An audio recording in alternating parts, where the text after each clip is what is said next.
those who have been the beneficiaries of this system.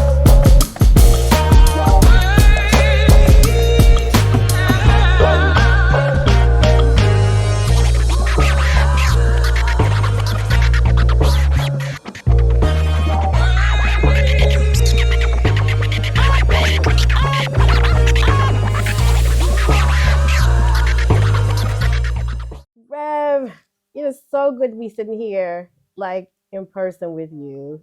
I'm so thrilled to be able to do this in person and to see you I and that am. chic jacket you're wearing today. But Well, you know what? I take a playbook from you no, because you no, have no. changed up the game. Yeah, no, Activism and you fashion. right in there. You right in there. You right in This year, we always talk about a few top issues, but 2023 is ending.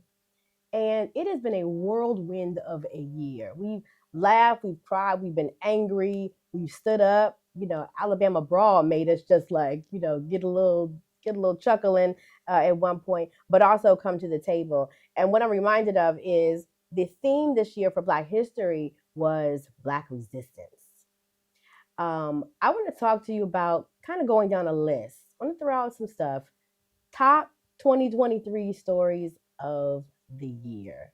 I'll start off with one. For me, it is former President Donald Trump, who I feel like has sucked all of the air out of almost every room, where we have him facing 91 felony counts. First time in the history we've had this with the president across 4 different states. We've got 4 different criminal cases. What would you say? Would that be one of your top 3 as far as 2023 stories of the year? No doubt about it. It is really the criminalization of the presidency because he is defending 91 felonies, as you said accurately, 4 cases with that I'm the president, you can't hold me. I was the president, you can't hold me to that standard. If the Supreme Court allows this year to end with him saying that, they have criminalized the presidency because they're saying that a president is above the law, right, and do whatever they want to do. And that is his defense.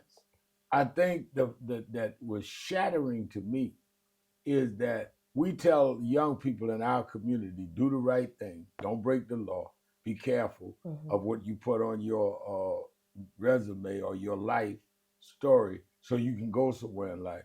And now you got a former president of the United States with 4 cases, 91 felonies, and a civil case that may take all his money.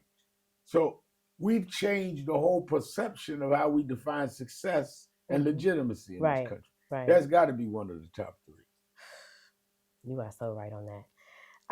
What would you put in this countdown when we're looking at top stories of 2023?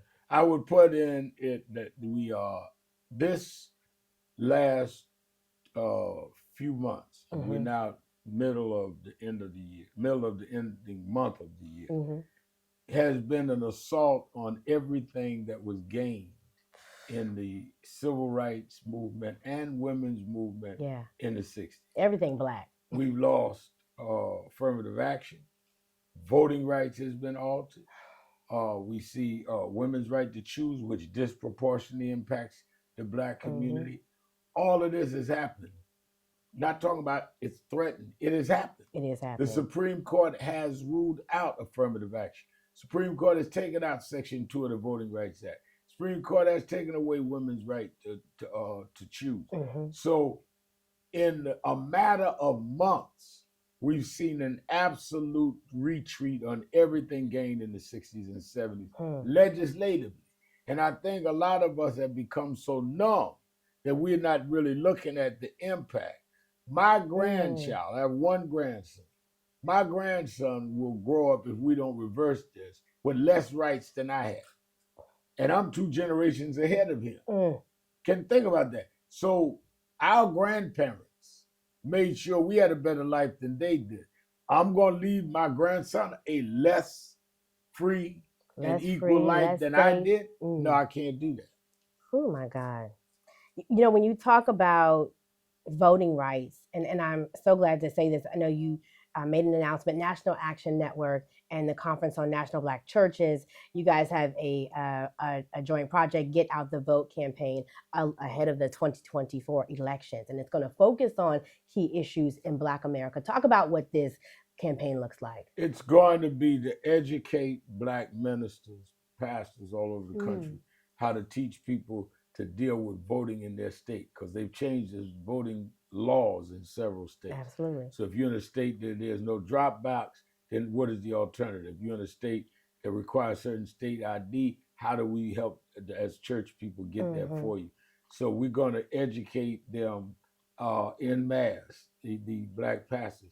Because even though church turnout, church attendance, they say, is down, it is still the largest gathering place on a weekly basis in Black America. They say what they want. So if years ago it might have been 20 million, now it's down to 12. There's no other place 12 million Black folks get together every week.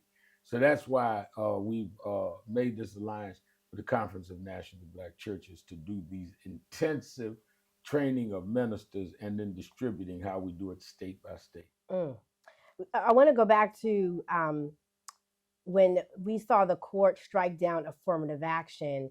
We saw this huge uprising. There was a report from the Chronicle of Higher Education that showed 40 legislative proposals have been put forward in 22 states targeting diversity, equity, and inclusion. And just recently, December, we saw Oklahoma Governor Kevin Stitt sign an executive order prohibiting state agencies, colleges, and universities from using state funds to support diversity, equity, and inclusion.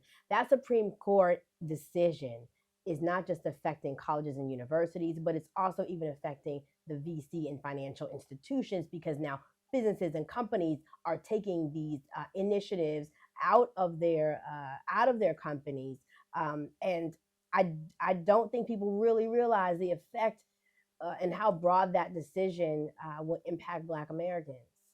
I think that it impacts us in a absolutely unbelievable way. When you look at the fact that when they took the case of affirmative action, and in their ruling against affirmative action, they say race can no longer be a factor. Some of us knew, and we were right, they would take that line and bring it into DEI. Yep. Over 30 Republican attorney generals right away said, you cannot have DEI in our states or we're coming after you. The Fearless Fund, yes, a company of Black women that was giving startup money, capital to Black women to go into business, was sued by Ed Blum and Stephen Miller, Trump guys. And we had to go and fight. We rallied around them, the National Action Network. They're still in court. We see even in the argument around the marches around the Middle East, around Hamas on campuses, 3 women presidents of Ivy League schools brought before the Congress. And you have a one businessman who decides he's going to, this guy, he's going to attack the Black female president of Harvard, saying she's a DEI appointed president, and plagiarize the book. First of all, DEI had nothing. This woman has the academic background and the administrative skill. But now DEI is under attack everywhere and being used everywhere, and we must push back, because once you take out diversity, equity, and inclusion, that's going into contracts. That means that all of the inroads National Action Network and others have made, making sure that our Black finances can deal with finances of our pension funds and private corporations, or get contracts, or the Blacks on the board. Once you take that off the table, it goes across the board. And again, we're reverting back to pre-1950 America, which is what Donald Trump meant when he said, make America great again. Because we were like, what year? Give us what point in time? Exactly. So there were some power moves that we also saw, and I was excited about this. There was great news for Black mayoral power. For the first time in history, we saw the 4 largest cities in the U.S. being led by Black mayors, New York, Los Angeles, Chicago, and Houston. But before I kind of get to the real fun, because I want to go back doing some rapid fire with you, I got to talk about the speaker position. So we saw Hakeem Jeffries. He's now the leader replacing Speaker Nancy Pelosi, former Speaker Nancy Pelosi. But Republicans struggled. Talking about 15 rounds with Kevin McCarthy trying to become the speaker, finally elected. I promise you that only lasted for like 15 minutes. Took 15 rounds. He lasted for about 15 minutes. Right. And now we have Congressman Mike Johnson. The Republican Party has been in straight up chaos and turmoil. Right. Even within their own, trying to figure out who they are. The MAGA wing of the party it is almost like a you know what show that we're just sitting back watching like, what is going on? No, I've never seen a major party this disorganized to where they got rid of their speaker, went through a battle to even get this new speaker. And it is such an obvious that they become I would say they become the hostages of a super extreme right wing in their own congressional party members, that they can't get anything done. I mean, they can't even get aid to Israel and aid to Ukraine passed because of these extremists that have really taken them hostage. Right. And that is one reason why, if there is a turnout the way it should be at 24, we will have a black Speaker of the House named Hakeem Jeffries, who, by the way, has been a member of National Action Network for 20 years. I know Hakeem very well. Well, good. I'm waiting to see how this one shapes up for 2024. So we are in the holiday spirit. I just want to make it a little light. And I was thinking about you because as much as you are in politics, the same thing goes for entertainment and music, right? Yep. And we all know that you sat at the feet and the mentoring and the tutelage of James Brown, who was like your father, one of the greatest that's ever done it. So in my mind, I was like, it's Christmas time. I got Reverend Sharpton, and we bring it back. James Brown. I don't know who's on the mic and who's the DJ, but what would be some top songs that y'all would play? I know that Mr. Brown would play Santa Claus Go Straight to the Ghetto. Yeah, I love that song. Yeah, which is a song he did around Christmas time. Yes. And I would probably play, I love Mariah Carey's, All I Want for Christmas Is You. But I think both of us would agree with Nat King Cole's, his start. No, it's not Christmas till you hear Nat King Cole singing about the chestnuts. And I never had chestnuts. I haven't either. I never heard in Brownsville, but Nat's voice just brings you there. All right. But I think also knowing Mr. Brown, he would also want to play I Don't Want Nobody to Give Me Nothing, Open the Door, I'll Get It Myself. Come on now. And because that's who he was. I mean, I spent a lot of Christmas holidays meeting him on the road. Like you said, I was like a son. And he worked Christmas because of Christmas shows. Rarely did he not work Christmas. And ironically, in 2006, well, that's you too, Rev. But he died on Christmas Day. So Christmas always is a sad, it's a mixed bag for me. I was getting ready to go every year. National Action Network feeds the homeless, gives out Christmas Day dinner there, and I eat with them. And then we go home, everybody goes home and do their Christmas. I was getting ready to leave for South Africa that evening to go. Oprah was going to open a school. And they called me in the middle of the night and told me James Brown died. So I went. I almost didn't go, but I said Mr. Brown would have wanted me to do it. And I went and fed the homeless and got in the plane and went met his daughters, and we went and claimed his body. So ever since 2006, Christmas is a day of celebrating Christ, but remembering the Godfather. Wow. That's incredible. And you do so much in the community to keep the spirit of James Brown alive. Like, you are so rooted, grounded, everything Black. Say it loud. I'm Black and I'm proud. So I love that. If you were in the spirit of superheroes, if you could have anything, and I'm going to switch up the question now that you said that story, is there a character or quality of James Brown that you saw like almost like a superhero power? I think the superhero, watching his show, you think he dances and does things nobody else did.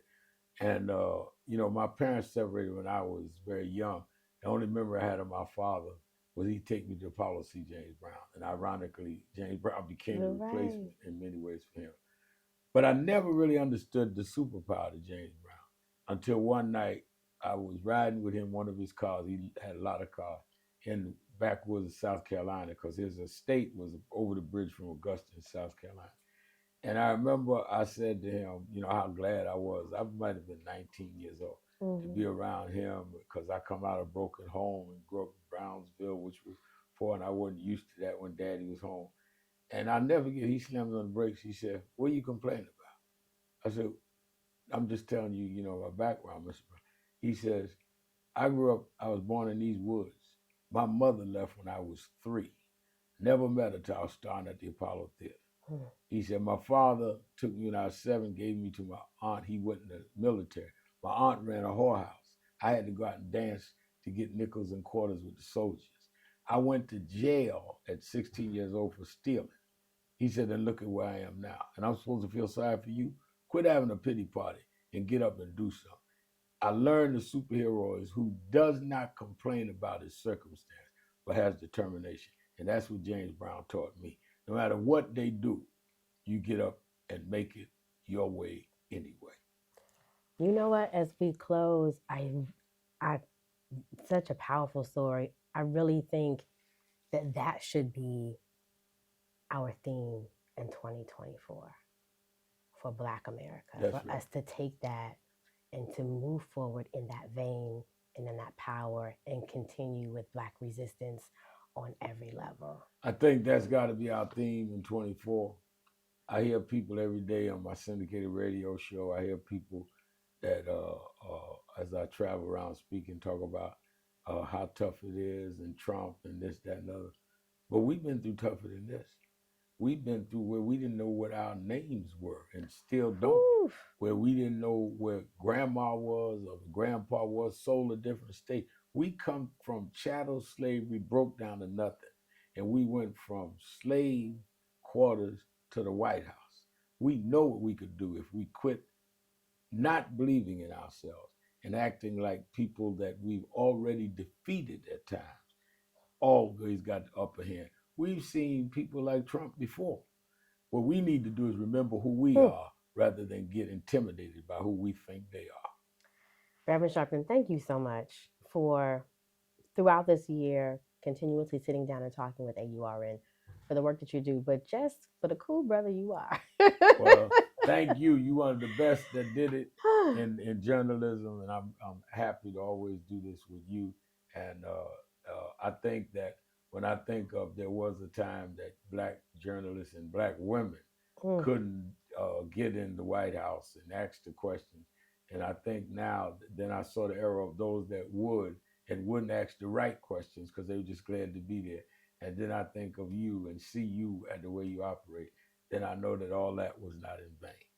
Well, thank you so much. It's a pleasure and an honor. And I wish you well, Nan, all the work that you're doing in 2024. Well, you're in my prayers every day. Absolutely. And keep wearing them fly jackets. I'm watching you. Thank you. All right. Blessings. You too.